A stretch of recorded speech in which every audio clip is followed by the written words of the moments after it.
دین سے مقصود دین والی زندگی کا وجود ہے۔ محنت کس لیے ہے؟ محنت دین زندہ کرنے کے لیے۔ دین زندہ نہیں ہوگا جب تک صحیح یقین زندہ نہیں ہوگا۔ کہ آدمی یقین کے بقدر دین پہ چلتا ہے، جتنا یقین ہوگا اتنا دین پہ چلے گا۔ اگر یقین کامل ہے تو پوری زندگی میں یہ پابند بن کے چل سکے گا، اور اگر یقین ناقص ہے، ادھورا ہے، تو کچھ دین پہ چلے گا، کچھ دین پہ نہیں چل سکے گا۔ مطالعہ پورے دین پہ چلنے کا ہے، یعنی اپنی پوری زندگی میں پابند بن کے چلنا اللہ پاک کے حکموں کا اور جناب رسول اللہ صلی اللہ علیہ وسلم کے مبارک طریقوں کا۔ تو اس کی ضروری ہے کہ پہلے محنت کر کے صحیح یقینوں کو دلوں میں اتارا جائے۔ اس ساری کائنات کے محور نقشہ کائنات کا، اس سے زندگی بننے کا یقین دل سے نکل جائے، ان سے زندگی بننے کا یقین دل سے نکل جائے، ایک اللہ پاک کی ذات عالی کا یقین دل میں اتر جائے کہ سب کچھ کرنے والی ذات ایک اللہ کی ذات ہے، اللہ سے ہوتا ہے، اللہ کے غیر سے، اللہ کے ارادے کے بغیر نہیں ہوتا۔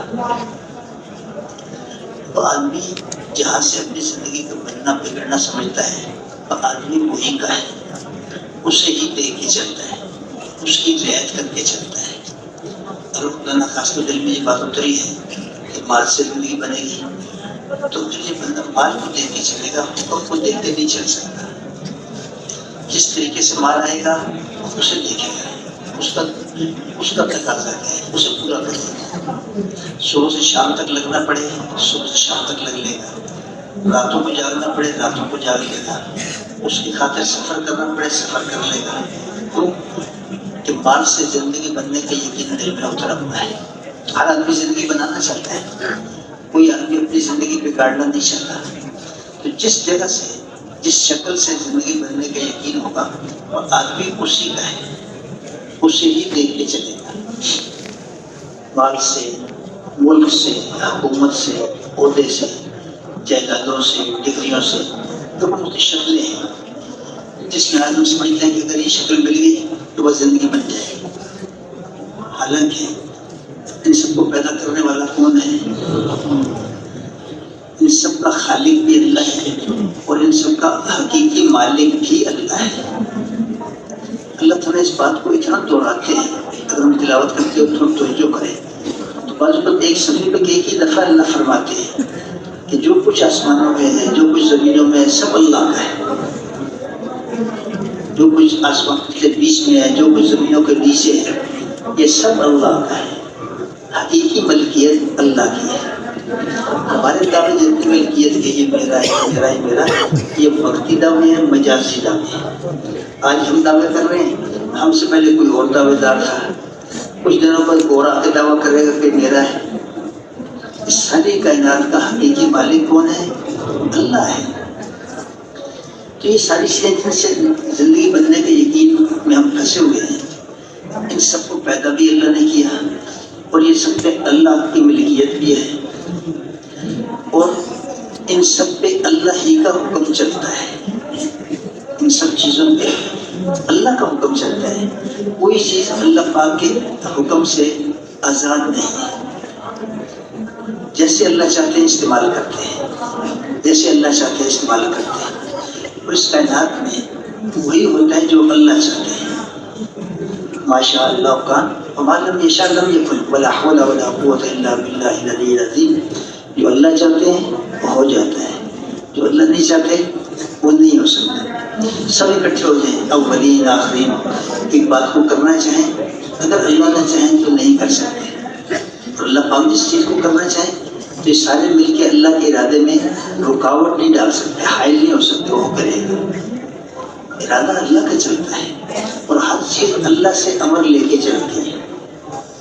ہر چیز کا وجود بھی اللہ کے ارادے سے ہے، پھر ہر چیز کے اندر جو خوبیاں ہیں، خاصیتیں ہیں، وہ بھی اللہ ہی کی رکھی ہوئی ہیں، اور پھر اس سب کے بعد بھی اللہ نے ان کو آزاد نہیں چھوڑ دیا، بلکہ ان سب پہ اللہ کا قبضہ ہے۔ اللہ جیسے چاہتے ہیں کرتے ہیں۔ یہ کہ جیسے چیزوں کے خالق اللہ ہے، ایسے ہی حالات کے خالق بھی اللہ ہے۔ یہ ماننا بڑا آسان ہے کہ ان ساری کائنات کے خالق اللہ ہے۔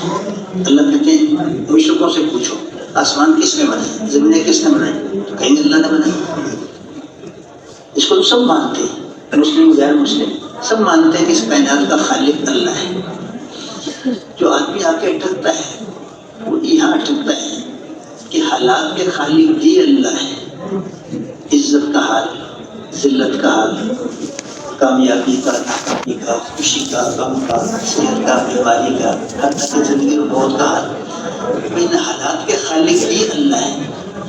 اس نے آ کے ہمیں اٹھا دیا، اس لیے کہ حال کسی نہ کسی شکل سے ظاہر ہوتا ہے، حال کسی نہ کسی شکل سے ظاہر ہوتا ہے، پر جہاں سے ظاہر ہوتا ہے ہم سمجھتے ہیں یہاں سے، اس لیے ہم دوڑ ادھر لگاتے ہیں۔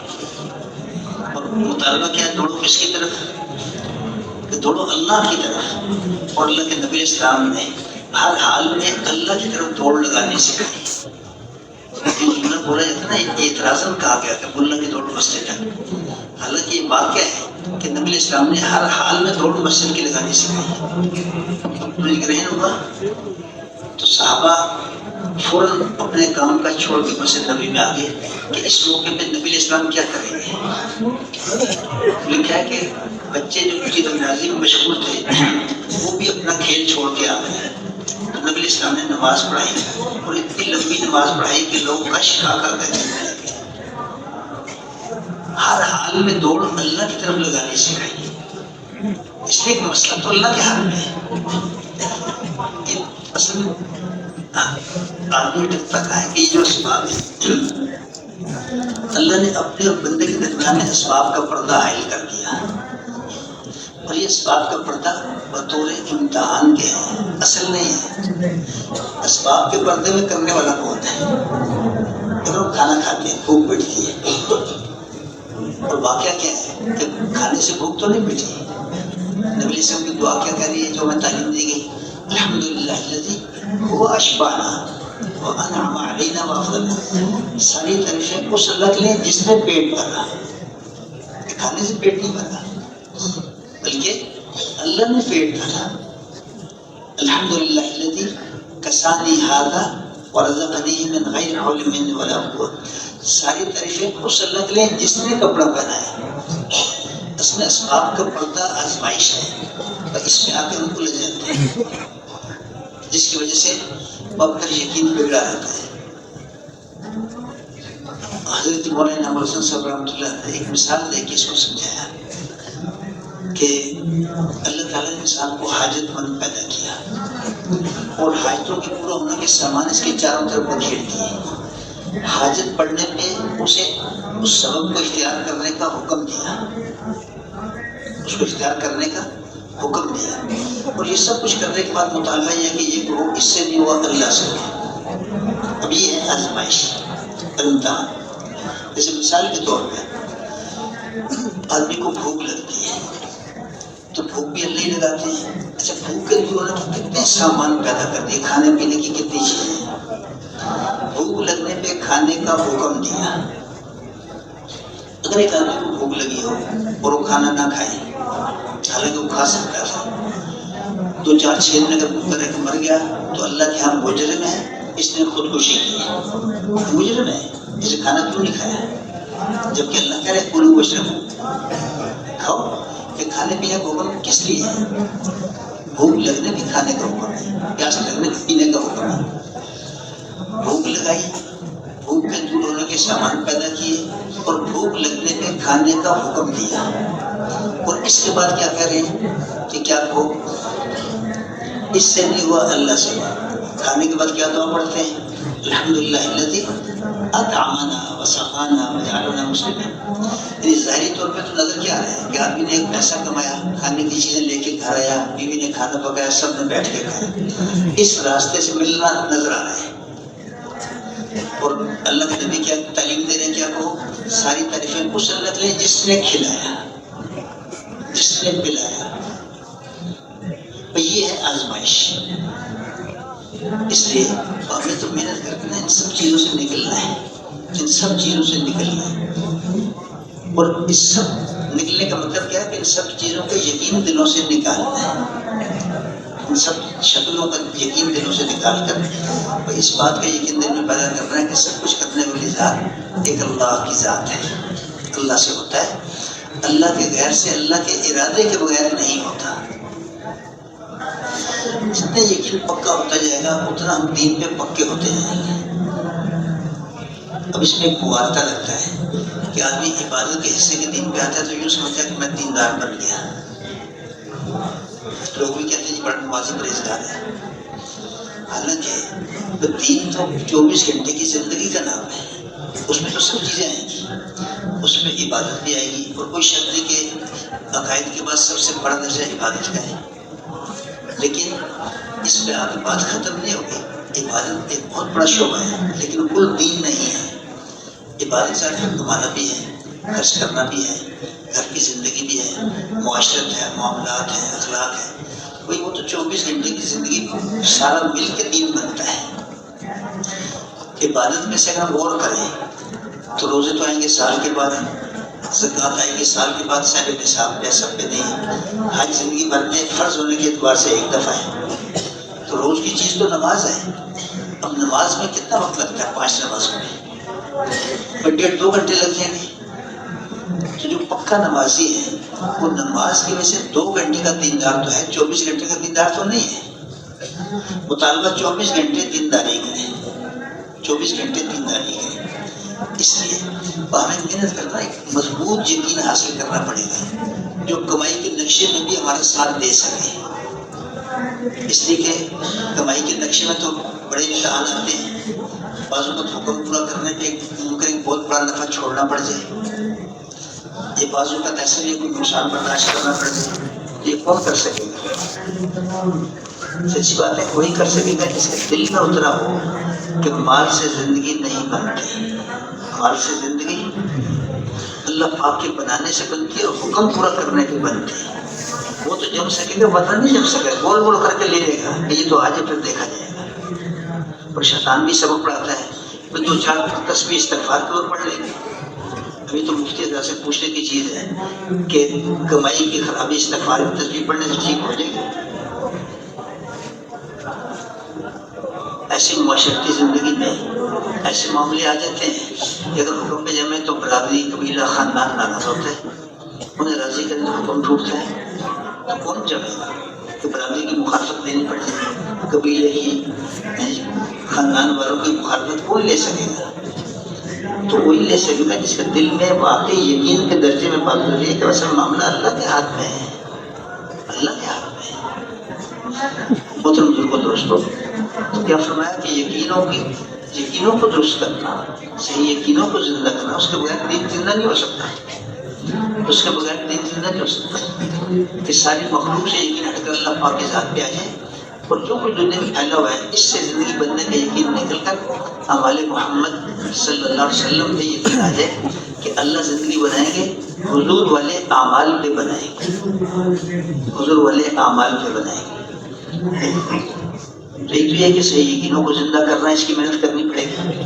ایک یہ کہ عبادات کو صحیح نہج پہ لانا، ایک ہے عبادت کرنا، ایک درجہ یہ ہے کہ آدمی عبادت کرے، مثلا نماز ہے نماز پڑھے، رمضان شریف کا مہینہ روزے رکھے، حج کرے، زکوٰۃ دے، جیسے جیسے جس میں جو حکم لاگو ہوتا ہے۔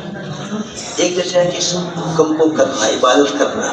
پھر اگلا درجہ یہ ہے کہ عبادات کو اس کو صحیح نہج پہ لائیں، اس کو سنبھالے۔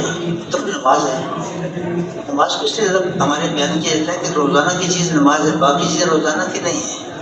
روزے آئیں گے سال کے بعد، زکوٰۃ کا جس پہ واجب ہے تو زکوٰۃ سال کے بعد آئے گی۔ اب یہ کہ نماز کو اچھا بنانا، نماز کیا ہے؟ اللہ پاک کے دربار کی حاضری ہے۔ تو ہم خود سوچیں کہ اللہ کے دربار میں جو چیز پیش کرنی ہے اسے کتنا بنا سنوار کے سجا کے سنوار کے پیش کرنا چاہیے۔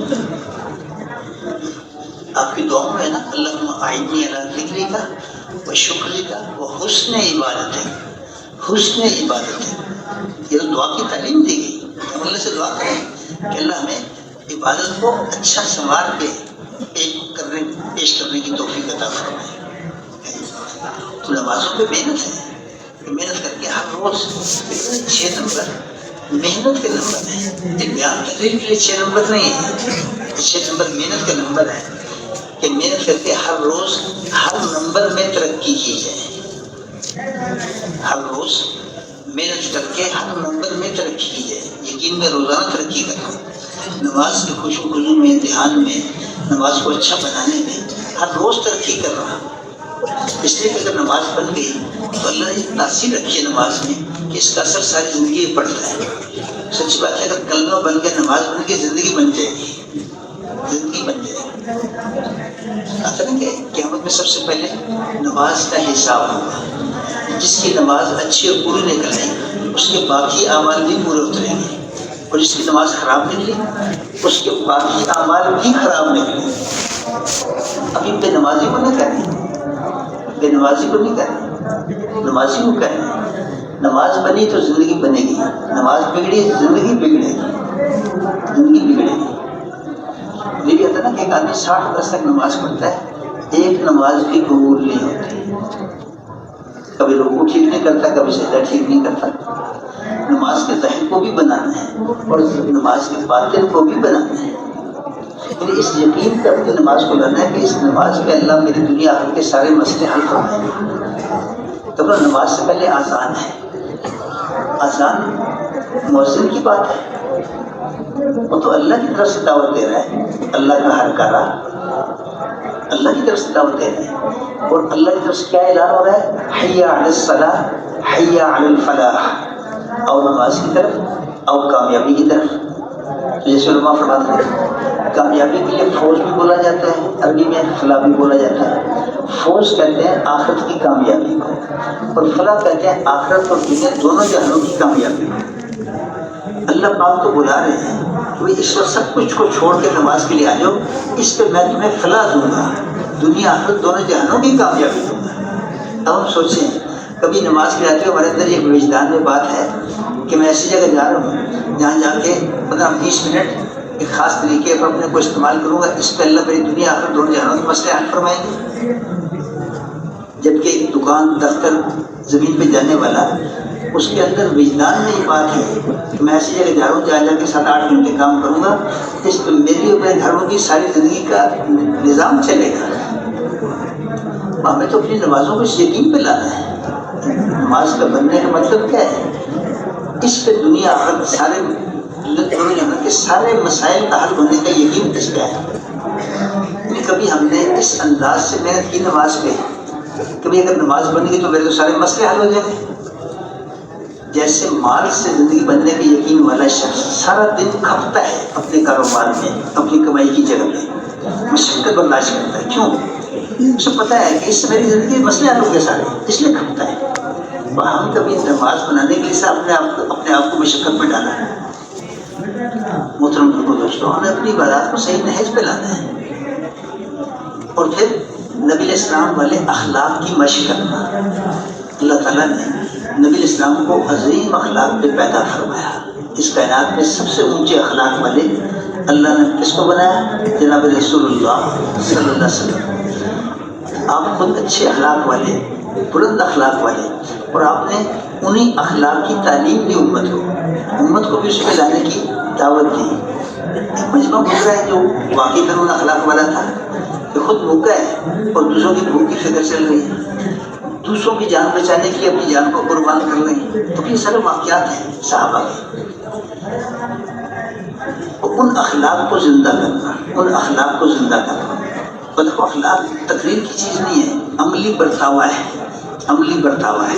اس میں بنیادیں کیا دی کہ ساری مخلوق اللہ کا کنبہ ہے.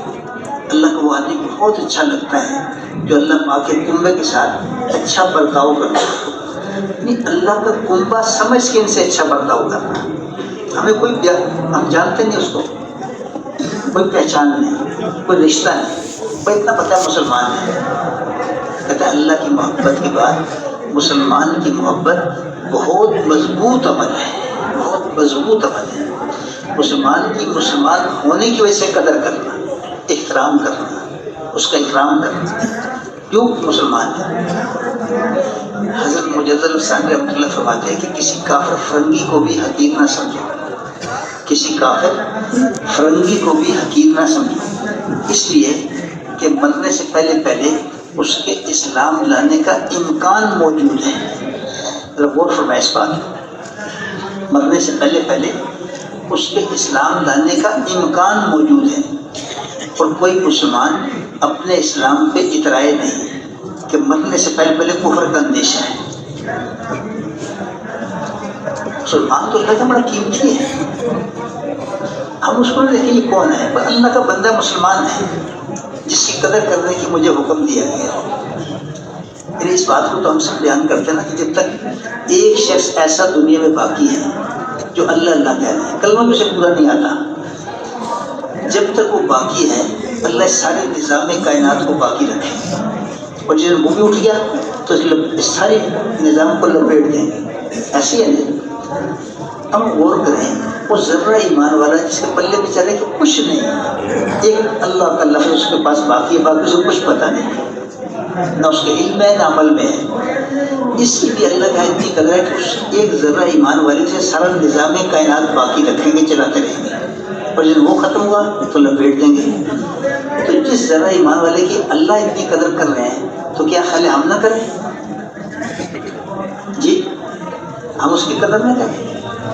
اللہ کا کرم ہے کہ ہم جس لوگوں میں واسطہ پڑے وہ ذرا ایمان والے نہیں، اچھے ایمان والے ہیں. ایمان والے بھی ہیں، عبادت کرنے والے بھی ہیں، کتنے نیکی کے کام کرنے والے ہیں، لیکن نفس و شیطان ہمیں ان کی برائیوں کی طرف لے کے جاتے ہیں. نہیں، مسلمانوں کی قدر کرنا، مسلمانوں کی قدر کرنا، ان کو نفع پہنچانا، ان کو اپنے سے اچھا سمجھنا، اپنے سے اچھا سمجھنا. اور اس کے لیے علم و ذکر کی فضاؤں کو قائم کرنا. یہ جو علم اللہ نے نبی السلام پر نازل فرمایا، جس کی بنیاد وحی میں ہے، سب سے مضبوط ذریعہ ہے علم کا وحی، جس میں کوئی خطرہ نہیں ہے، محفوظ علم ہے جو وحی کے جسے نبی السلام پر نازل فرمایا گیا. دیکھو اس علم کی روشنی میں زندگی چلے گی تو ٹھیک چلے گی، اس علم سے ہٹ کے چلے گی تو غلط چلے گی. سیدنا عمر رضی اللہ عنہ بازار میں بھی گشتیاں کرتے تھے. اگر کوئی بندہ نیا دیکھا جو خود فروخت کر رہے ہیں تو اسے جا کے پوچھتے تھے کہ تم نے حضور کا طریقہ سیکھا ہے خریدنے بیچنے کا؟ اگر وہ لا علم کا اظہار کرتا تو اسی وقت اس کا کاروبار بند کرا کے اس کو مسجد نبوی میں بھیجتے کہ جاؤ حضور کا طریقہ سیکھ کے آؤ، ہمارے بازار کو خراب نہ کرو. جو بازار حضور والے طریقے سے علم سے ہٹ کے چلے گا وہ تو خرابی کا باعث بنے گا. اور اس بنا پہ عربوں کو ترغیب دینے کہ تجارت خود کرو، اپنے بازاروں کو غیروں کے لیے مت چھوڑو کہ غیر آئیں گے تو ان کے طریقے بھی آئیں گے. اس علم کی فضائیں بنانے کی ضرورت ہے. یہ جو ہمیں کہا جاتا ہے کہ ہر مسجد میں تعلیم ہو، ہر گھر میں تعلیم ہو.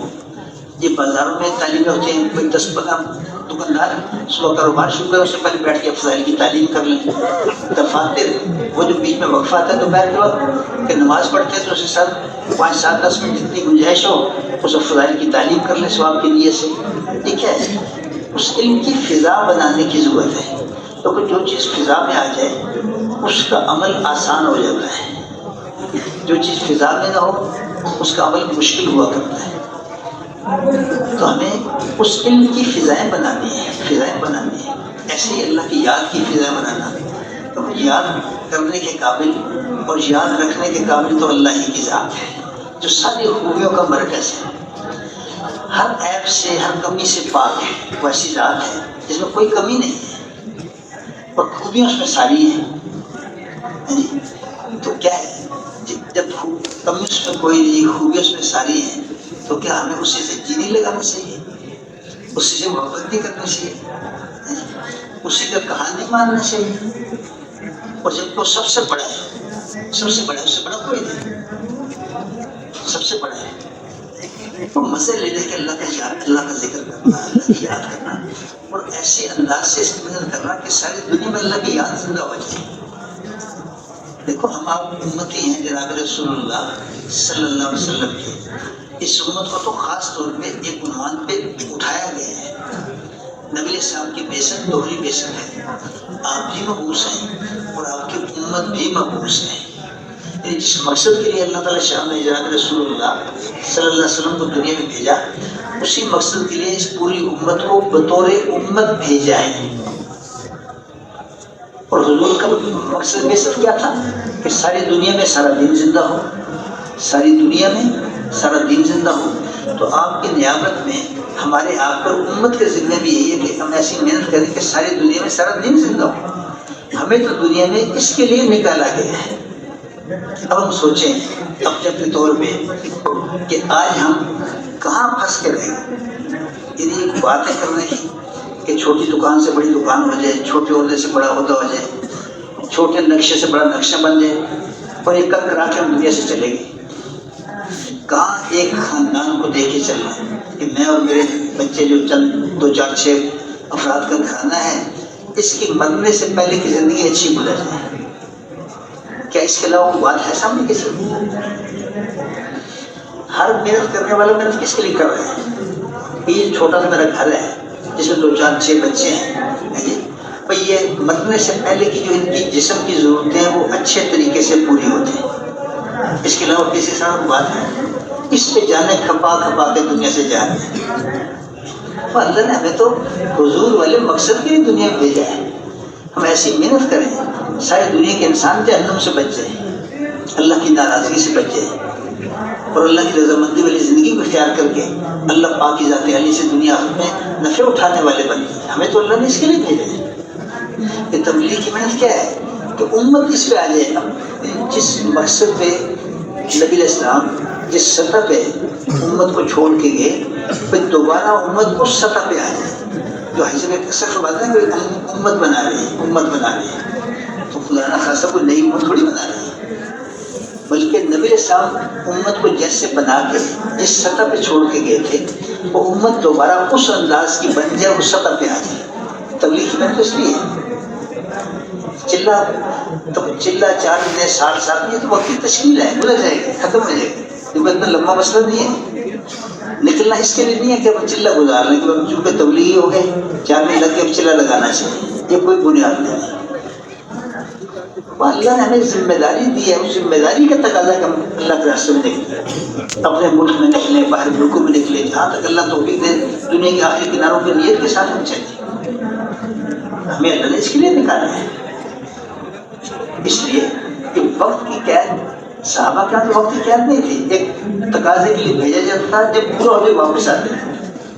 اور تو جو پوسٹ نکالا حضرت جی نے مدینہ منورہ کے 10 سالوں کا 150 سفر ہوئے، 25 یا 27 سفر میں نبی علیہ السلام خود تشریف لے کے باقی صحابہ کو امیر بنا کے بھیجا. اس کا جو پوسٹ نکالا وہ یہ تھا کہ ہر شخص کے حصے میں 4 سے 6 مہینے باہر کی نقل و حرکت کے اور 6 سے 8 مہینے مقام کے بنتے تھے. پھر مقام کے وقت میں جو صحابہ کی عمومی ترتیب تھی وہ آدھ کی تقسیم تھی. تو اگر غور کریں تو 2 تہائی لگ رہا تھا دین پہ اور 1 تہائی لگ رہا تھا دنیا کی ضرورتوں پہ. تو ہمیں تو محنت کر کے وہاں پہنچ رہے ہیں. یہ اوقات کی ترتیبیں اس تک پہنچنے کے لیے ہیں. اوقات کی ترتیبیں یہ تو وہاں تک پہنچنے کے لیے ہیں. اور اصل یہ ہے کہ ہم ہیں اسی کے لیے. اللہ نے حضور کو امتی بنایا. اس کا مطلب یہ ہے کہ ہمارا مقصد زندگی وہ ہے جو حضور کا مقصد زندگی ہے، اور ہماری زندگی کی اصل میں وہ ہے جو حضور اکرم صلی اللہ علیہ وسلم نے اپنے مقصد کے لیے محنت کی ہے. تو اس پہ پہنچنے کی نیت بھی ہو، جذبہ بھی ہو. اس کے لیے ہم اللہ سے دعائیں بھی کریں، اللہ سے مانگیں. بھائی سب کتنا کہتے تھے کہ اپنے آپ کو اللہ پاک سے قبول کرو. ایسے نہیں کہتے، ہم اپنی حاجت بنا کے اس کو مانگیں اللہ سے کہ اللہ جب تو نے ہمیں اس مبارک کام کے لیے ذمہ دار قرار دیا ہے تو ہمیں اس کام کے لیے قبول فرما دے. کیونکہ جن لوگوں کی محنت اللہ قبول ہو جاتی ہے ان کو اللہ ذریعہ بناتے ہیں دنیا میں ہدایت کے پھیلنے کا. اس سے بڑا کوئی مرتبہ نہیں ہے کہ اللہ تعالیٰ شان کسی کو ہدایت کے پھیلنے کے لیے ذریعے کے طور پہ استعمال فرمائے. سب سے بڑا درجہ ہے اس کائنات. نبوت کس لیے تھی؟ نبوت کس لیے تھی؟ انسانوں کی ہدایت کے لیے. اب نبی نہیں آئیں گے، کوئی نبی بن نہیں سکتا. جو نبیوں سے اللہ نے کام کرا اس سے بڑا کام اس دنیا میں کوئی نہیں ہے. اور یہی تھا کہ انسانوں کو ہدایت مل جائے. کیا خیال ہے؟ پھر ہمیں اس سے عزم و ارادہ کرنا چاہیے نہیں کرنا چاہیے؟ مسئلہ چیزیں 4 مہینے کا نہیں ہے. ہم تو اصل چیز کا پہلے عزم کر رہے ہیں کہ ہمیں پہنچنا کہاں ہے. ساری دوڑ دھوپ کس لیے ہو رہی ہے؟ سال کس لیے لگوائے جا رہے ہیں؟ 7 مہینے اپنے ملک کا سفر، باہر کے سفر، وہ سارے تو اس کے لیے ہے۔ ٹھیک ہے جی، تو اس کا ارادہ کرنا چاہیے نا ہمیں سب کو، اللہ سے دعائیں بھی مانگنی چاہیے۔ سبحان اللہ۔